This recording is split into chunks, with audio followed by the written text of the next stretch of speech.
Masih bersama saya Nabila Khairazhar dalam Kompas Aceh. Saudara, Kanwil Bea Cukai Aceh Selasa pagi menghibahkan bawang merah kepada 3 kabupaten kota di Provinsi Aceh.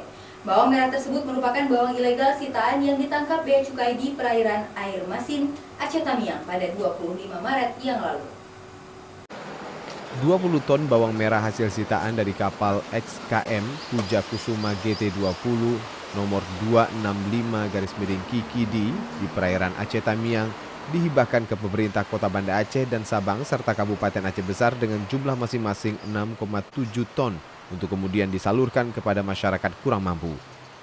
Hibah yang dilaksanakan oleh Kanwil Bea Cukai ini sendiri merupakan kali ketiga pada awal tahun 2019 ini, di mana bawang yang dihibahkan merupakan hasil sitaan yang dilakukan oleh petugas Bea Cukai.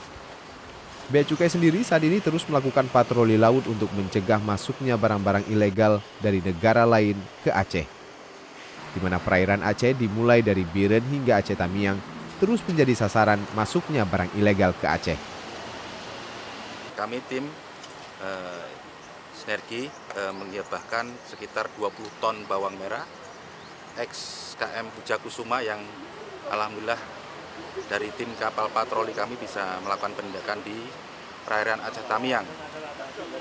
Barang diduga berasal dari Penang, Malaysia, tujuan Seruai, Aceh Tamiang. Kapal Puja Kusuma yang mengangkut bawang ilegal tersebut diduga menyelundupkan 20 ton bawang merah ilegal tersebut dari Penang, Malaysia. Saat ini petugas telah menetapkan 1 tersangka yaitu nahkoda kapal dan sedang dalam proses persidangan. Syahril, Kompas TV, Banda Aceh.